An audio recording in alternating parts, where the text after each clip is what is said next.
13वीं मंजिल। अजय का नया ठिकाना। अजय मेहरा एक संघर्षशील लेखक था। कई असफल कहानियों के बाद वह खुद को बदलना चाहता था। एक नया शहर, एक नया माहौल। वह मुंबई आ गया और एक सस्ता शांत फ्लैट किराए पर लिया। 13वीं मंजिल पर फ्लैट नंबर 1303। जब वह चाबी लेने रिसेप्शन पर पहुंचा तो बूढ़ा चौकीदार माधव उसे देखता रहा। फिर बोला, साहब, ये फ्लैट थोड़ा अलग है। अजय हंसा, सस्ता मिल रहा है, बस यही चाहिए। भूत प्रेत पर मैं कहानियां लिखता हूँ, डरता नहीं।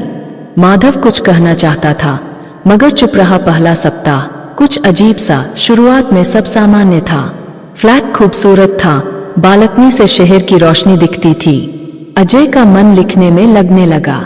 पर तीसरी रात कुछ बदला। रात 2:13 दरवाजे की घंटी बजी। दरवाजा खोला, बाहर कोई नहीं। हॉल की लाइटें अपने आप फड़फड़ाई। सोचा हवा होगी। अगली रात फिर वही समय, 2:13 घंटी, और दरवाजे के बाहर सिर्फ एक ठंडी हवा। अब डर लगा। अजय ने सोच लिया कि सीसीटीवी कैमरा लगाना पड़ेगा।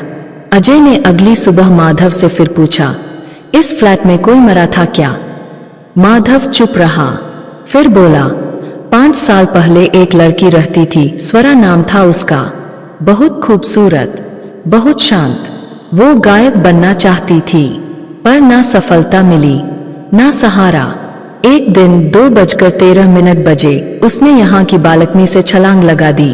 अजय स्तब्ध रह गया। उसकी आत्मा यही है क्या?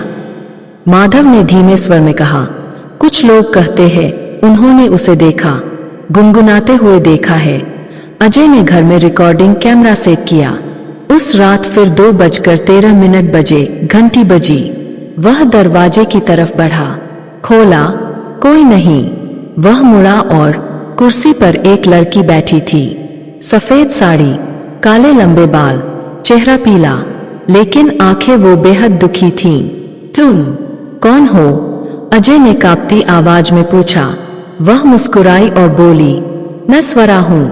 मेरा गाना अधूरा रह गया था, कोई सुनता नहीं, अब तुम सुनोगे। उसने मुंह खोला और गाना शुरू किया, धीमा, करुण, लेकिन सुर में डूबा हुआ। अजय शून्य में बैठा सुनता रहा। उस गाने में ऐसा दर्द था जो किसी जिंदा इंसान के पास नहीं हो सकता। गाना खत्म होते ही स्वरा धीरे धीरे हवा में विलीन हो गई। सुबह अजय ने कैमरा चेक किया। कमरे में कोई नहीं था, पर रिकॉर्डर में वो गाना अस्पष्ट लेकिन मौजूद था। अजय ने तुरंत उस क्लिप को एक पुराने संगीत निर्देशक को भेजा। जवाब आया, यह आवाज इंसानी नहीं लगती, पर बेहद सच्ची है। इसे हम मिक्स करके रिलीज कर सकते हैं। गाना एक ऑनलाइन प्लेटफॉर्म पर डाला गया, स्वरा द लॉस्ट वॉइस के नाम से। वह गाना वायरल हो गया। 3 रातों तक स्वरा फिर आई। हर बार एक नया गाना, एक अधूरी कविता। अजय ने उन सभी को रिकॉर्ड किया, मिलाया और एक एल्बम तैयार किया। अंतिम रात स्वरा ने कहा, अब कोई मुझे सुन रहा है, अब मेरी आवाज कहीं गूंजेगी, मैं अब जा सकती हूँ। अजय ने देखा उसकी आत्मा एक सफेद रोशनी में बदल गई और शांत हो गई। अब 13वीं मंजिल शांत है। अजय ने उसी फ्लैट में रहना जारी रखा। स्वरा के गानों की album 13th floor melody international level पर हिट हो गई। कोई नहीं जानता कि वो गाने किसकी आवाज में है, सिर्फ अजय जानता है कि वो आवाज उस आत्मा की थी जिसे बस एक सुनने वाला चाहिए था।